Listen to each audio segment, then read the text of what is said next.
सबसे पहले माँ शारदे को नमन। आज आपका परिचय आर विजन और तिजांस पाठशाला से चयनित नेहा चौधरी से करवाने जा रहे हैं। अपने उनसे जानेंगे कि उनकी तैयारी का सफ़र है वो किस प्रकार से रहा, किस किस प्रकार से उन्होंने कौन कौन सी बुक्स है या नोट्स है उनको फॉलो किया, उनकी स्ट्रेटजी है वो किस प्रकार से रही, और उनके चयन में अगर कोई बाधा आई या कौन सी चीज़ें हैं वो सहायक रही, ताकि क्या है कि इस इंटरव्यू के माध्यम से आपको भी बहुत सी चीज़ें हैं वो सीखने को मिले।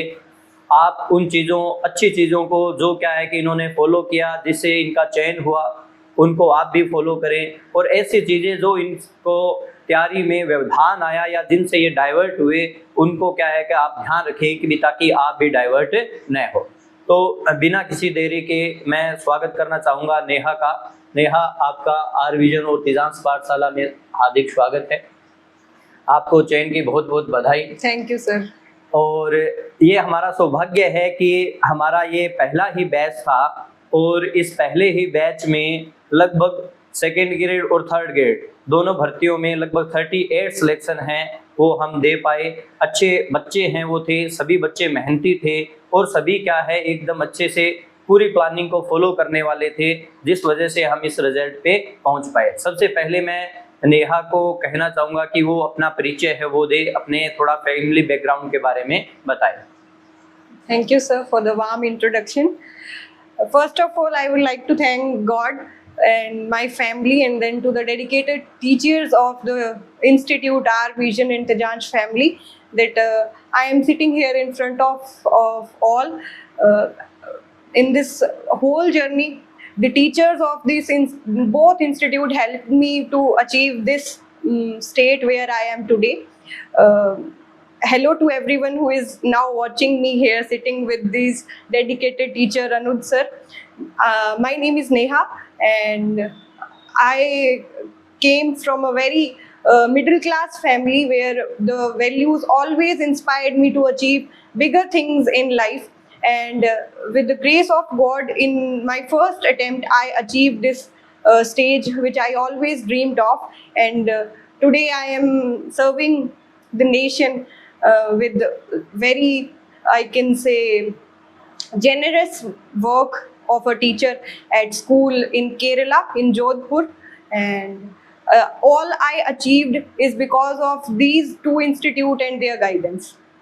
So नेहा का मैं आपको बता दूं कि ये क्या है कि इनका पहला ही अपने ये कह सकते हैं कि प्रयास था जिसमें ये चयनित हुए, और ये पहला ही इनका इंटरव्यू है और हमारा भी ये सौभाग्य है कि इनका इंटरव्यू है वो हमें लेने का मौका मिला।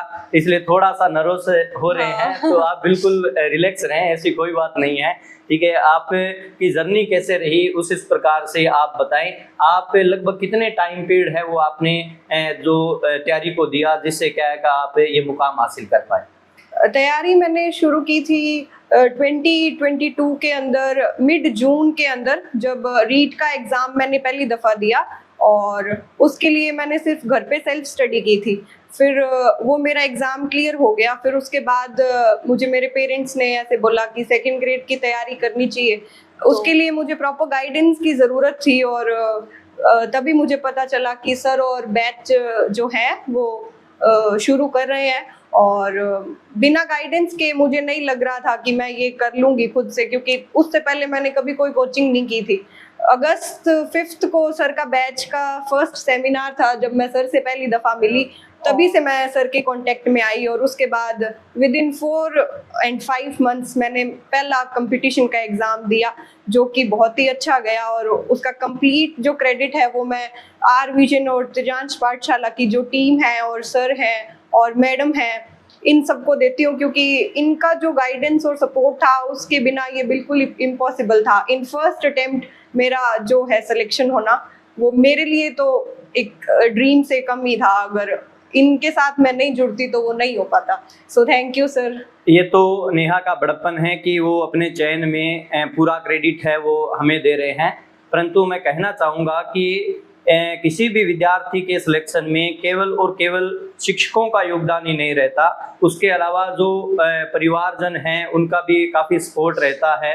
ठीक है, इनको गाइड करने वाले टीचर जो अन्य भी है जो जिन्होंने क्या है कि एकेडमिक में इनको गाइड किया है, उनका भी हमेशा योगदान रहता है। क्यों? क्योंकि देखो सिलेक्शन जो होता है वो अपने मानते हैं कि एकदम अपने यूँ कहें कि बिल्डिंग के बाद में जब अपने फिनिशिंग देते हैं वो बात है, परंतु जो क्या है कि बेस रहा है, ठीक है, वो भी बहुत मायने रखता है। तो मैं क्या है कि जो नेहा को पढ़ाने वाले जितने भी एकेडमिक टीचर्स है उनका भी मैं क्या है धन्यवाद करना चाहूँगा इस इंटरव्यू के माध्यम से कि उन्होंने क्या है जो बच्चा है, ठीक है, उनको इतनी अच्छी है वो उन्होंने बेस बनाया, इनका अच्छी प्रकार से प्रिपरेशन किया।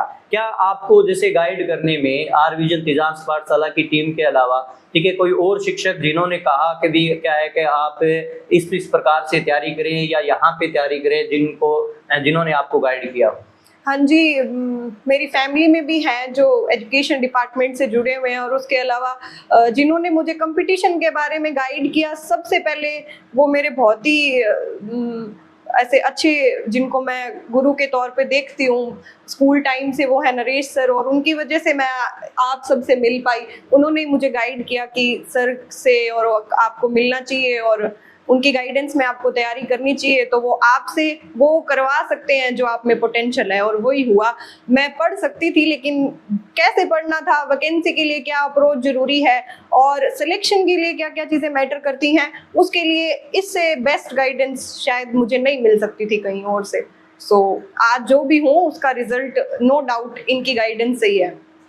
नरेश सर को भी मैं क्या है कि इस वीडियो के माध्यम से धन्यवाद देना चाहूँगा कि उन्होंने क्या है कि बच्ची को प्रॉपर गाइडेंस है वो दी, जिसकी वजह से इनका चयन हुआ। मैं नेहा से पूछना चाहूँगा कि उनके तैयारी के दौरान है कभी ऐसा टाइम पीरियड आया जब उनको लगा कि भी अब क्या है कि तैयारी नहीं हो रही है, अब हमें कुछ और क्या है कि प्रयास करने चाहिए? तैयारी के दौरान बिकॉज उस टाइम पे सबसे बड़ा कन्फ्लिक्ट यही था माइंड में कि what to choose, second grade और थर्ड ग्रेड, सेकंड ग्रेड और थर्ड ग्रेड। तो जो नंबर ऑफ कैंडिडेट्स थे आसपास वो सभी थर्ड ग्रेड की तैयारी कर रहे थे, तो जो कॉन्शियस माइंड था वो यही कहता था कि सब जो कर रहे हैं वही करना चाहिए, बट जो गट इंस्टिंक्ट था वो ये था कि बिगर अप्रोच रखनी चाहिए लाइफ में और करना वो चाहिए जो थोड़ा ज़्यादा डिफिकल्ट हो। क्या पता जो डिफिकल्ट है उसकी मेहनत कर रहे हैं तो अचीव हो ही जाए। तो उसी के लिए सेकंड जो ग्रेड था उसी के ऊपर खुद का ध्यान बनाए रखा, और जो सब्जेक्ट मटेरियल था उस पर कभी भी डाउट नहीं किया। जितना कोचिंग में जो मटेरियल मिलता था उसको यही माना कि जो बिलीफ सिस्टम था मेरा, मैं उस पर चली हूँ कि ये जो दिया गया है मुझे, अगर इतना मैं कर पाऊंगी तो मेरा सिलेक्शन होगा। नंबर ऑफ कैंडिडेट्स जो तैयारी कर रहे हैं उसका मेरे को कम ही यूँ होता था कि इतने कर रहे हैं या उतने कर रहे हैं। मुझे खुद पे बिलीव था कि मैं अगर 100% दूंगी तो यूनिवर्स के रिजल्ट अच्छे ही होंगे, और वही हुआ। तो सब्जेक्ट मैटर बहुत अच्छा था और उसके ऊपर काम करने से मुझे रिजल्ट भी उतना ही अच्छा मिला। यहाँ से जो तैयारी कर रहे बच्चे हैं उनको एक चीज़ क्या है यहाँ से सीखनी चाहिए कि आप जिस भी संस्था से जुड़ रहे हैं आपका उस संस्था में विश्वास होना चाहिए। जिस भी शिक्षक से आप गाइडेंस ले रहे हैं उस शिक्षक में आपका पूरा विश्वास होना चाहिए। और जो स्टडी मटेरियल, देखो आज के टाइम में जो सबसे बड़ी दिक्कत ये है कि पहले ये दिक्कत थी कि स्टडी मटेरियल बहुत ही कम होता था, परंतु आज के टाइम में ये दिक्कत है कि स्टडी मटेरियल इतना ज़्यादा है कि बच्चा कंफ्यूज हो जाता है कि भी कहाँ से कौन सी चीज़ कितनी पढ़े। ठीक है, जबकि जैसे नेहा ने बताया कि ये उन्होंने जो स्टडी मटेरियल जैसे सेलेक्ट किया या क्लासरूम में जो नोट्स मिले केवल उन पे ही फेथ रखा और उन्हीं को बार बार रिवाइज किया।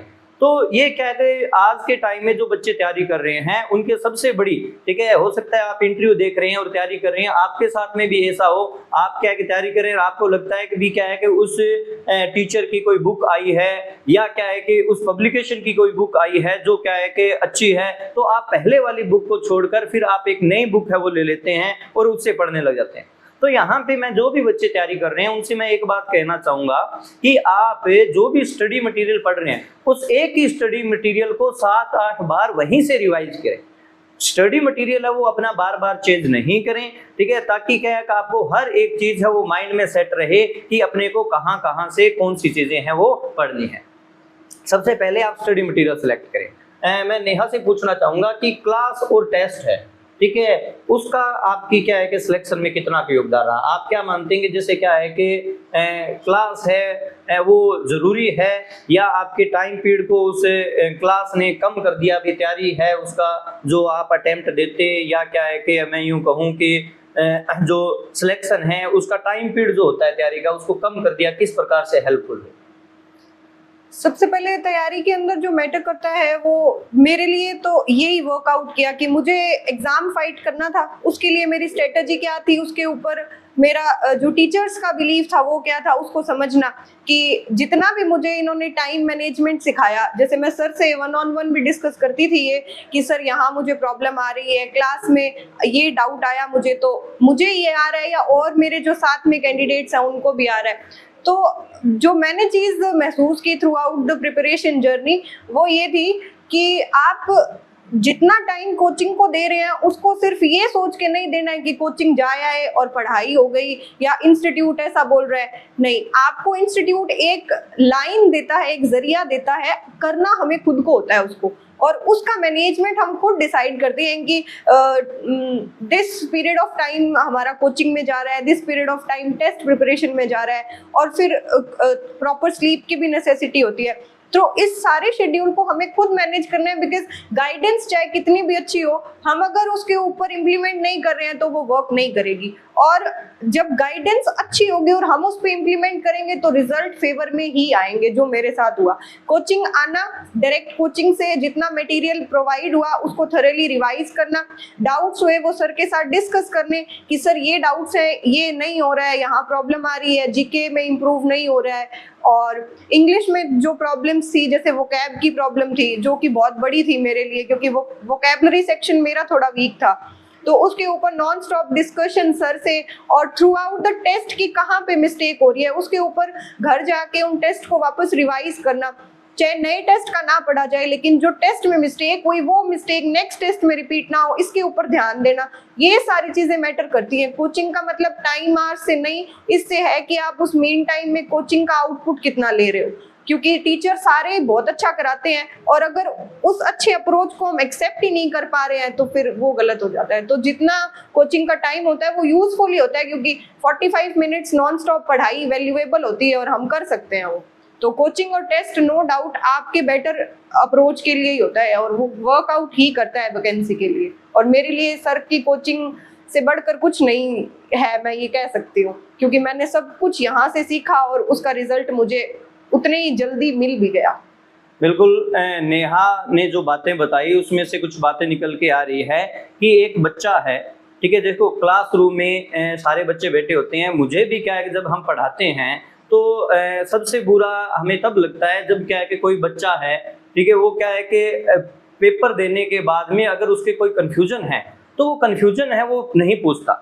ये क्या है कि हमें हालांकि पढ़ाते हैं और बच्चे जब क्या है कि इस प्रकार के कुछ बच्चे होते हैं जो बहुत ज़्यादा एक्टिव होते हैं, जिनमें क्या है कि नेहा भी एक थी, और कुछ बच्चे हैं जो क्या है कि अपने यूँ कहें कि जो चीज़ डाउट है वो डाउट ही रख लेते हैं। और एक चीज़ आप यहाँ से ये भी सीखें कि पेपर देने के बाद में उस पेपर को पूरा जो गलती हुई है उस गलती को दोबारा न हो, वो गलती वो धीरे धीरे अगर आप सुधार करेंगे तो आप में इम्प्रूवमेंट आएगा, और वो इम्प्रूवमेंट है वो आपको फाइनल जो आपका एग्जाम होगा, फाइनल रिजल्ट आएगा, उसमें जरूर क्या है कि दिखाई देगा। तो मैं आपसे ये कहना चाहता हूँ कि भी आप जिस भी संस्था से जुड़े हुए हैं, आप जिस भी टीचर से पढ़ रहे हैं, अगर आपके कोई डाउट्स है तो आप डाउट से वो जरूर क्लियर कीजिए, ठीक है। आप शिक्षक से जरूर पूछिए कि सर ये चीज़ है वो मैंने इस प्रकार से सोची है जबकि ये यहाँ पे ये आया है, तो इसका आंसर ये क्यों माना है, तो आप मेरे डाउट है वो क्लियर कीजिए, ताकि आप धीरे धीरे आप में इम्प्रूवमेंट आएगा। सिर्फ और सिर्फ क्लास लेके चले जाना और सिर्फ टेस्ट देके उसको रख देना, उस पर क्या है कि आप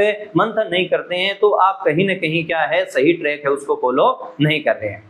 अब मैं क्या है कि नेहा से पूछना चाहूंगा, जैसे आपकी फर्स्ट पेपर और सेकंड पेपर को लेकर, ठीक है, सबसे पहले फर्स्ट पेपर को लेकर मैं पूछना चाहूंगा कि फर्स्ट पेपर के लिए आपने कहीं कोई क्लास ज्वाइन की या टेस्ट सीरीज?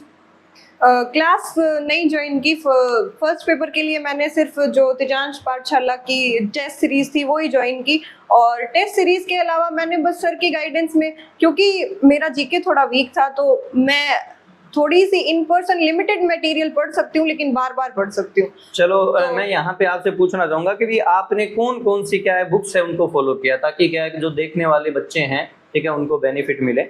सब्जेक्ट मटेरियल में जैसे जीके की मैंने एक ही जो सिलेबस के अकॉर्डिंग बुक थी, सर से इन पर्सन मैंने ये बात की थी कि सर मुझे कोई एक बुक बता दीजिए जिसके अंदर थॉरली सिलेबस कवर हो जाए सारा।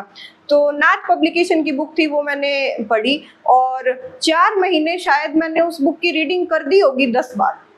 मैं नहीं कह सकती कि कितना मुझे उसमें से आया, बट रीडिंग जो थी वो मैंने बार बार की उसकी कि हर बार, और मुझे हर बार उसमें कुछ नया मिला जो बार बार मुझे काम आया। एक बार फिर से वही बात निकल के आ रही है कि इन्होंने अलग अलग जगह से चीजें नहीं पढ़ी, एक जगह एक चीज को इन्होंने 10 बार है वो रिवाइज किया। तो यहाँ पे क्या है कि अपने को यही चीज सीखनी है कि आप एक ही टॉपिक को 10 जगह से न पढ़ें, ठीक है, 10 जगह से कंफ्यूज न हो। देखो कोई भी शिक्षक पढ़ाता है या कोई भी क्या है कि पब्लिकेशन की बुक आती है, उसमें मेरे अकॉर्डिंग मैं ये मानता हूँ एक शिक्षक के नाते कि उसमें सिलेक्शन का जो मैटर होता है वो वहाँ पे आपको अवेलेबल होगा। अगर क्या है कि थोड़ा बहुत अगर आपको लगता है कि भी इस टॉपिक का पर्टिकुलर 1 या 2 टॉपिक होंगे जिनका आपको लगता है कि भी मैटर कम है, तो वो आप कहीं और से क्या है कि उनको इकट्ठा कीजिए। परंतु ये नहीं है कि भी आप हर एक टॉपिक के लिए आप अलग अलग क्या है कि 5 से 6 क्या है कि गाइड को फॉलो कर रहे हैं, 5 से 6 है वो साइट वेबसाइट है उनको आप देख रहे हैं। तो इस प्रकार से क्या है कि कंफ्यूजन है वो क्या है कि क्रिएट होगा, ठीक है। तो मैं सेकंड पेपर आपके फर्स्ट पेपर में जैसे ये तो नाथ पब्लिकेशन की जैसे आपने इंग्लिश की सॉरी जीके की बुक है उसके बारे में बताया, ठीक है। करंट जीके और साइकोलॉजी है उसके बारे में आप बताइए भी करंट जीके आप कहाँ से करते थे?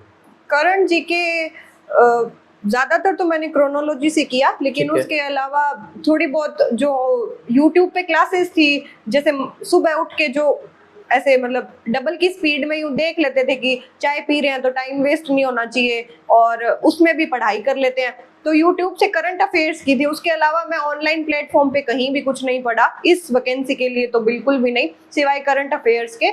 और साइकोलॉजी नो डाउट अनुज सर से बेटर कोई नहीं करा सकता। वो जैसे सर बोलते थे कि कंठस्थ करा दूंगा तुम्हें, और वो कंठस्थ हो गई थी। हमें ऐसे क्वेश्चन आता था तो पहले याद आ जाता था कि सर ने कराया था, टिक कर दो, होगी साइकोलॉजी सही। और वैसा ही हुआ, सर के नोट्स, सर की क्लासेस, सभी में साइकोलॉजी द बेस्ट थी सर की। नहीं, मैं ये यहाँ पे एक चीज आपसे पूछना चाहूंगा कि अगर साइकोलॉजी में जैसे मैंने क्या है कि पढ़ाया या नोट्स के अलावा क्या है कि आपने कोई बुक पढ़ी जो आप अपनी क्या है कि सजेस्ट कर सकते हैं बच्चों को? उसके अलावा क्वेश्चन के लिए की थी सिखवाल पब्लिकेशन की, वो भी 2nd ग्रेड की, तो मैंने खरीदी भी नहीं थी, रीड की पढ़ी थी और उसमें से ही किया, क्योंकि क्वेश्चन तो उसमें थोड़े सब दोनों वैकेंसी के कॉमन निकल आए थे, और जो टॉपिक नहीं थे वो सर के नोट से किए थे। तो साइको लिमिटेड ही थी, सर के नोट्स में मोर देन सफिशिएंट मैटर होता है, तो मैंने रीड के लिए भी वही की और 2nd ग्रेड के लिए भी वही की। ठीक है, अब मैं आपको सेकंड पेपर है उसके बारे में पूछना चाहूँगा कि इंग्लिश सब्जेक्ट है, तो इंग्लिश सब्जेक्ट की जैसे आपने राकेश सर ने आपको ग्रामर करवाई, ठीक है, श्वेता मैडम है उन्होंने लिटरेचर करवाया, ठीक है, और मैंने वोकेबलरी और टीचिंग मेथड्स का जो पार्ट करवाया। इसके अलावा आपने कौन कौन सी बुक्स है वो नोट्स के अलावा आपने कौन कौन सी बुक्स है वो आपने पढ़ी, या मैं यूँ कहूँ कि कौन कौन सी साइट है, ठीक है, जिसको आपने फॉलो किया, ताकि क्या है कि जो आउटपुट है वो आपको ये लगता है भी बेहतर आया उससे? मैंने सिर्फ जो 120 पेज के नोट्स हैं तेजांश पाठशाला और आर विजन के, उनको मल्टीपल टाइम्स रिवाइज किया। ऐसे जब तक मुझे यूं याद नहीं हो गया ना कि इस पेज पे इस लाइन पे ये वर्ड है वो, और ये चीज ग्रामर पे भी इम्प्लीमेंट होती है और लिटरेचर पे भी इम्प्लीमेंट होती है। वोकैबुलरी सेक्शन मेरा इन पर्सन वीक था तो मुझे उतना याद नहीं हुआ, पर जो नोट्स थे वो मोर देन सफिशिएंट थे तीनों ही पर्टिकुलर पार्ट्स के अंदर, और उन नोट्स से बाहर ध्यान देने का ना तो टाइम था, क्योंकि मुझे बिलीव था कि अगर इसमें से पेपर बाहर जाएगा तो वो सभी के लिए जाएगा, मेरे लिए नहीं जाएगा, क्योंकि वो 1-2% का जो क्राइटेरिया रहता है वो तो एग्जामिनर जो पेपर सेट करता है वो कहीं से भी बना सकता है। लेकिन मुझे सब्जेक्ट मटेरियल पे इतना बिलीव फ्रॉम डे 1 था कि इनका जो सब्जेक्ट के तरफ अप्रोच है और पढ़ाने का जो तरीका है और जो मटेरियल जो है वो सभी बुक्स से बेटर है, एक जगह पर असेंबल्ड है। क्योंकि हम जब बार बार ये सोचते हैं ना कि यहाँ से पढ़ लेते हैं वहां से पढ़ लेते हैं, उसमें टाइम ज्यादा खराब होता है और तैयारी कम होती है। तो उसमें मैंने इंग्लिश में कोई भी फर्दर बुक खरीदी भी नहीं, देखनी तो दूर की बात है। और मेरे पास में अगर कोई दूसरा बुक बैठता भी था तो मुझे कभी इस चीज की कॉम्प्लेक्सिटी हुई नहीं कि मैं उस बुक में से ज्यादा पढ़ लूं, क्योंकि मुझे पता था मेरे नोट्स में जो मटेरियल है वो इस वैकेंसी की अप्रोच के लिए द बेस्ट मटेरियल है, और मैंने वही फॉलो किया। और इंग्लिश में बहुत अच्छा मुझे उसका फायदा भी हुआ कि मैंने इधर उधर नहीं जाके उन नोट्स के ऊपर ही ध्यान रखा और उनको पढ़ा।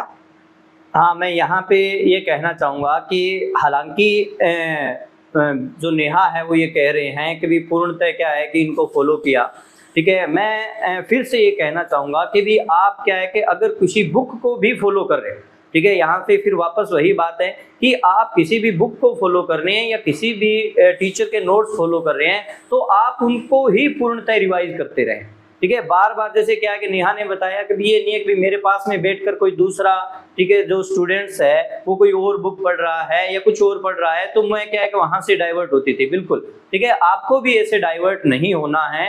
आप जिस किसी भी क्या है संस्था से जुड़े हुए हैं, टीचर से जुड़े हुए हैं, उन्होंने जो आपको गाइड किया है वो क्या है कि आपको बार बार रिवाइज करना है, उसी चीज को आपको बार बार पढ़ना है। अब मैं ये कहना चाहूँगा कि जैसे क्या है कि आपने जितने समय तैयारी की उसमें आपने लगभग कितनी क्लास है वो किसी कारणवश से मिस की या टेस्ट है वो आपने मिस की? मैंने क्लासेस कोई भी नहीं मिस की सर। अगर मेरे से कभी ऑफलाइन, क्योंकि थोड़ा मेरे घर से डिस्टेंस था जो गांव का और सिटी का वो थोड़ा ज्यादा था, तो कभी बारिश की वजह से नहीं आ पाई तो मैं नहीं आई। लेकिन जो प्लेटफॉर्म है वो सुविधा ऑनलाइन और ऑफलाइन दोनों की देता है, तो मैंने दोनों बैचेस फॉलो करती थी मैं कि क्लास मिस नहीं होनी चाहिए, क्योंकि जो चीज जिस टाइम पे पढ़ाई जाती है वो उस टाइम पे पढ़ते हैं तो वो एक प्रिजर्वेंस बनी रहती है अपनी कि हम उस चीज को कंटिन्यूटी के साथ कर रहे हैं। और हमें भी यूं रहता है कि मिस ना हो जाए।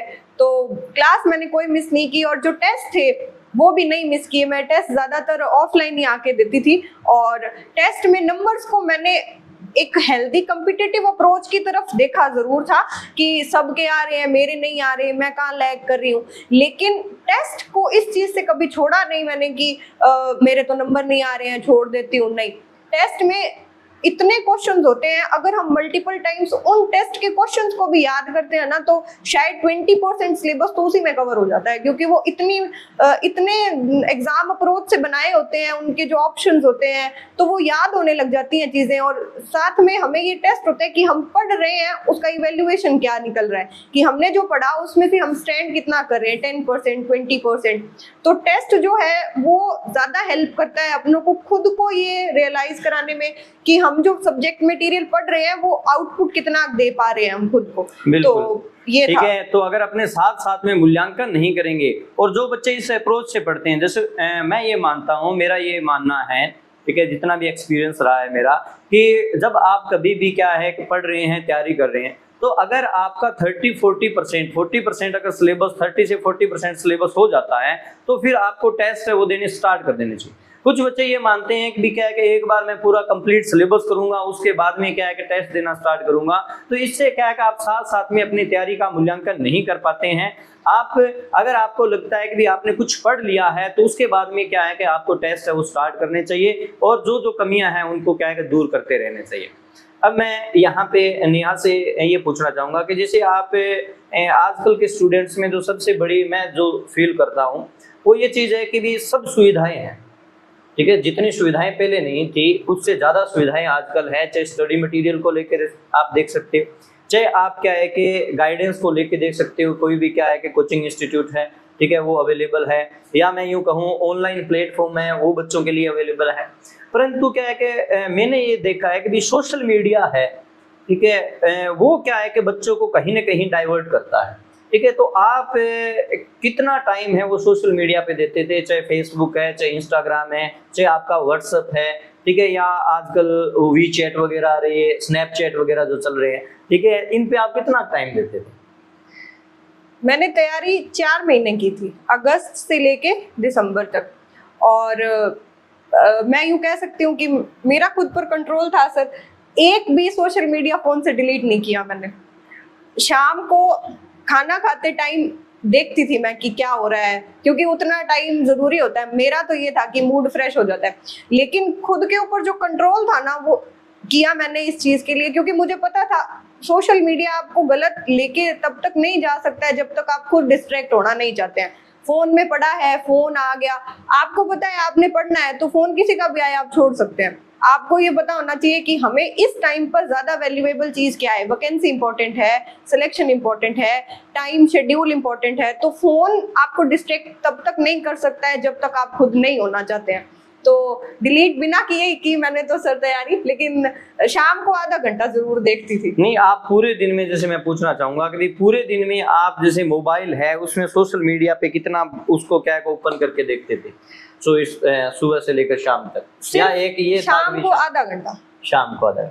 हाँ, ये क्या है कि यहाँ पे बहुत जरूरी है, ठीक है। सोशल मीडिया है वो बच्चों को, चाहे आप कितने भी, चाहे आप कोई आईएएस का इंटरव्यू देख रहे हैं, ठीक है, जो सिलेक्ट हुआ है बच्चा, या आरएएस सिलेक्ट हुआ है, या कोई टीचर ग्रेड में सिलेक्ट हुआ है, या तो उन्होंने सोशल मीडिया है उनका प्रयोग नहीं किया, और या क्या है कि उन्होंने खुद पे कंट्रोल रखा है। अगर आपका स्वयं पे नियंत्रण है, अगर आप क्या है कि स्ट्रिक्टली अपने क्या है कि जो प्रिंसिपल्स है उनको फॉलो कर पाते हैं, तो क्या है कि आपके मोबाइल में सोशल मीडिया पड़ा है तो वो आपको डिस्ट्रैक्ट नहीं करेगा। अगर आपका आप पे नियंत्रण नहीं है और दिन में क्या है कि आप 10 बार है वो क्या है कभी फेसबुक खोलते हैं, इंस्टाग्राम खोलते हैं, तो कहीं ना कहीं क्या है कि आप इन चीज़ों से डिस्ट्रैक्ट होंगे। तो स्वयं पे क्या है कि नियंत्रण है वो क्या है कि होना चाहिए, खुद के प्रिंसिपल्स होने चाहिए जिनको क्या है कि आपको फॉलो करना है। एक मैं यहाँ पे कहना चाहूँगा कि जैसे क्या है कि अभी जैसे वैकेंसी नहीं है और काफ़ी बच्चे हैं वो क्या है कि तैयारी करें, और कुछ बच्चे ऐसे भी होते हैं जो क्या है कि वैकेंसी आने के बाद में क्या है कि तैयारी स्टार्ट करेंगे। तो आप क्या मानते हो कि इस अभी से जो तैयारी लगे हुए हैं और वैकेंसी आने के बाद में जो तैयारी करेंगे, लगभग कितना अंतर रह जाएगा? अच्छी रैंक से सिलेक्शन होगा जो अभी तैयारी कर रहे हैं, क्योंकि जब नोटिफिकेशन नहीं होता है तो जो तैयारी की जाती है, नो डाउट जो वैकेंसी आने के बाद बच्चे शुरू करते हैं वो उनसे पहले 100% सिलेबस को देख चुके होते हैं। याद होना नहीं होना वो बाद की बात आ जाती है। एक बार एक जो व्यक्ति है जिसने सिलेबस गो थ्रू कर लिया, दूसरे ने शुरू ही नहीं किया, तो सिंपल सी बात है कि जिसने गो थ्रू कर लिया वो जब सेकंड टाइम रिवीजन करेगा तो 50% आगे तो उससे वो है ही। तो बिना नोटिफिकेशन तैयारी करने में एक तो प्रेशर कम होता है, तो जो कंसेप्ट है वो क्लियर होते हैं। तो जब प्रेशर आएगा तो कंसेप्ट क्लियर हुए होंगे तो एग्जाम अप्रोच से, टेस्ट से, रिपीटिशन से जो आपके डाउट्स हैं या कमियां जो हैं या फिर जो पेपर में सिली मिस्टेक होती है ना वो कम हो जाएगी अगर अभी से तैयारी करते हैं तो। क्योंकि जब वैकेंसी आने के बाद तैयारी शुरू करेंगे फिर पढ़ना भी है, टेस्ट में भी देखना है, फिर आपको ओएमआर से भी डील करना है कि कैसे करेंगे, तो उस प्रेशर के अंदर फिर वहां पे सिली मिस्टेक हो जाती है। मेरे साथ 4 महीनों में ये हुआ, क्योंकि जब एक बार वैकेंसी जो है वो रद्द हो गई थी जीके के पेपर की, तो फर्स्ट अटेम्प्ट में जो मेरा जीके का पेपर था उसमें मेरे से ये सिली मिस्टेक हो गई थी और जीके वीक था मेरा। लेकिन जब फिर 2-2.5 महीने का बीच में गैप आ गया, फिर वापस से पता चला कि जीके का पेपर होगा, उस टाइम पे मैंने ये चीज देखी कि मुझे जो ओएमआर है उसको कैसे टैकल करना है, क्योंकि 5 से 7 क्वेश्चन जो है वो सिली मिस्टेक से गलत हो गए मेरे, और वो एक बहुत बड़ी लीड हो जाती है। अगर वो पेपर रद्द ना होता तो सिलेक्शन नहीं होता। तो मैंने ये रियलाइज किया कि यही अगर अगस्त से पहले मैं सेकंड ग्रेड की तैयारी चालू करती, तो जब सिलेबस मेरा कंप्लीट हुआ और सब कंसेप्ट क्लियर हुए, तो जब मैं रिपीट टेस्ट देती तो शायद वो सिली मिस्टेक नहीं होती। लेकिन लकीली वो जो पेपर रद्द हुआ वो शायद, मैं तो मानती हूँ मेरे लिए हुआ कि सिली मिस्टेक कवर हो गई उसमें मेरी। कुछ बच्चे हैं उनकी जो पेपर रद्द होने के कारण सेकंड पेपर है वो खराब हुआ था, दोबारा जब हुआ था, परंतु नेहा का दोबारा जो पेपर हुआ तो वो अच्छा हुआ, ठीक है। और नो डाउट ये मानते हैं कि इनकी जो रैंक है वो 700 प्लस आई है, तो उसके पीछे कारण ये भी रहा है कि इनकी तैयारी है वो क्या है कि इन्होंने लेट स्टार्ट की, ठीक है। हालांकि वो कहते हैं ना कि देर आए दुरुस्त आए, ठीक है, तो इनका सिलेक्शन हुआ, ठीक है, ये क्या है कि बहुत ही अच्छी बात है। और मैं ये भी मानता हूँ कि जैसे क्या है कि कोई बच्चा है जो बिल्कुल पास में जाके क्या है कि थोड़े अंकों से रह जाता है और जो चयनित हो जाता है, तो कहीं न कहीं क्या है कि इनमें कोई बहुत ज़्यादा क्या है कि डिफरेंस नहीं होता, ठीक है। उनकी क्या है कि बहुत सी चीज़ें हैं वो क्या है कि मायने रखती है, आपकी तैयारी भी मायने रखती है, ठीक है। उस टाइम पीरियड में आपके जो 2 से ढाई जो घंटे हैं वो किस प्रकार से आप क्या है कि उसको अच्छे प्रकार से पेपर को डील करते हैं, ठीक है। ईश्वर की अपने यूँ कहें कि आशीर्वाद है, बड़ों का आशीर्वाद है, ठीक है, सभी क्या है कि चीजें मायने रखती है, जिससे क्या है कि आप एक फाइनल सिलेक्शन पहुंचते हैं। एक चीज मैं भूल गया कि आपके क्या है कि जैसे सेकंड पेपर जो था, ठीक है, उसमें एक तरीके से देखा जाए तो कुछ बच्चे कह रहे थे कि लिटरेचर वो अनएक्सपेक्टेड आया, ठीक है, इंग्लिश के पेपर में लिटरेचर की क्या है कि इतनी उम्मीद नहीं थी कि वो अनएक्सपेक्टेड आया था। तो क्या वो आपके लिए भी इसी प्रकार था, या आप पहले से मेंटली प्रिपेयर थे कि भी हाँ ठीक है जो भी है वो एकदम सही है, कोई बाहर से नहीं है, किस प्रकार से? इसको मैं ऐसे देखती हूँ क्योंकि जीके के पेपर में मुझे पता चल गया था कि सिली मिस्टेक हो चुकी है, और जैसे एक दिन पहले पेपर था तो उसकी वजह से ही हुआ कि कल के पेपर पे तो अभी इम्प्रेशन नहीं पड़ना चाहिए खराब इसका, लेकिन जब पेपर में बैठे तो नो डाउट जो पोर्शन था वो काफ़ी डिफरेंट, जैसा एक्सपेक्ट किया था वैसा नहीं था। लेकिन मैडम ने जो पढ़ाया था उसमें से 5 to 6 क्वेश्चन का जो मार्जिन था वो तो यूं कह सकते हैं कि नहीं थे वो क्वेश्चंस जो पढ़ा उसमें से, लेकिन उसके अलावा जो पोर्शन था वो थॉरली पढ़ा हुआ था और उसी में से ही वो क्वेश्चन थे, तो उतना मुझे डिफिकल्ट नहीं लगा। लेकिन ये तो था कि जो वेटेज था वो लिटरेचर का अनएक्सपेक्टेड हो चुका था कि कैसे है। लेकिन अगर सब्जेक्ट मटेरियल की बात करें तो जो मैडम ने तैयारी करवाई और जो इंस्टीट्यूट के नोट्स थे उनसे बार मेरे लिए तो ऐसा नहीं था कि सर काफ़ी पेपर बार था, नहीं था ऐसा।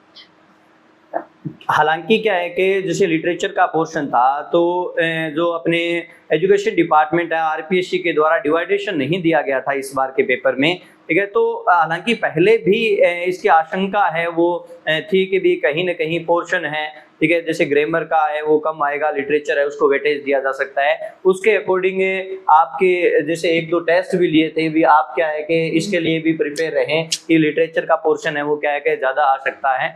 तो यहाँ पे क्या है कि बहुत अच्छा रहा कि अकॉर्डिंग टू जो इनको जो नोट्स है वो मैडम ने बहुत अच्छी प्रिपरेशन करवाई, उसके अकॉर्डिंग ही इन्होंने क्या है कि सारी चीज़ें अटेम्प्ट की। लास्ट मैसेज जो क्या है कि आप बच्चों को जो तैयारी कर रहे हैं उनको देना चाहें, ठीक है, एकदम टू द पॉइंट है वो क्या है कि ताकि उसको ये फॉलो कर पाए। जो मेरी तैयारी में मुझे एक चीज़ सबसे ज़्यादा हेल्प की थी वो ये था डिसिप्लिन। आपको पता होना चाहिए कि आपको ये क्यों करना है। अगर मन नहीं कर रहा है और अगर आपका गोल सेट नहीं है तो मत करो, और गोल सेट है तो फिर जितने भी डिस्ट्रैक्शंस है ना उनको इतना लाइटली लेना चाहिए कि तैयारी जरूरी है, यही करना है। क्लास आए, पढ़ा, टेस्ट दिए, नींद पूरी की, रिवीजन की। लाइब्रेरी में पढ़ा जाता है तो लाइब्रेरी में पढ़े, घर पे पढ़ा गया तो घर पे पढ़े। मैं मोस्ट ऑफ द टाइम घर पे ही पढ़ी और सिर्फ 4 महीने जो है वो खुद को इतना बाउंड कर लिया कि पढ़ना है और सोना है और अच्छा खाना खाना है ताकि हेल्थ सही रहे। और उसके अलावा ये था कि क्लास में जो मुझे सबसे ज़्यादा हेल्प आउट करता था वो था कि राकेश सर जो मोटिवेट करते थे ना लास्ट में कि ज़रा सा पढ़ लो बहुत अच्छी हो जाएगी लाइफ, तो वो पता नहीं था उस समय कि इतनी अच्छी हो जाएगी जो कि बहुत ही अच्छी हो चुकी है। और वो ये था कि अगर ये सर कह रहे हैं और अनुज सर और मैडम को देखती थी तो मुझे ही होता था someday I would be that teacher, और मैं भी कभी स्टेज पे खड़ी होंगी सर की तरह। तो मेरे लिए उतना ही मोटिवेशन था कि पढ़ाया, पढ़ना है, पढ़ने से मैं टीचर लग जाऊंगी, पढ़ने से मैं ये हो जाऊंगी। तो वही हुआ। और उसके अलावा बस एक सिंपल सी बात, सिलेबस की 3 कॉपी निकलवाओ और सिलेबस को टिक करो कितनी बार पढ़ लिया। मैं मतलब ऐसे सिलेबस को हाइलाइटर से जब तक आप यूं हाईलाइट होता देखोगे नहीं ना तब तक तैयारी नहीं होगी कि ये सिलेबस है, इतना मटेरियल मुझे मिला है और इतना मुझे पढ़ना है। सिलेबस को गो थ्रू करो और मन से तैयारी करो, हो जाएगा सिलेक्शन। मेरा हो गया तो सभी का हो जाएगा। चलो, बहुत नेहा का सबकी तरफ से मैं धन्यवाद करना चाहूँगा कि वो स्टूडियो में आए और उन्होंने टाइम दिया। Thank you Neha. Thank you sir.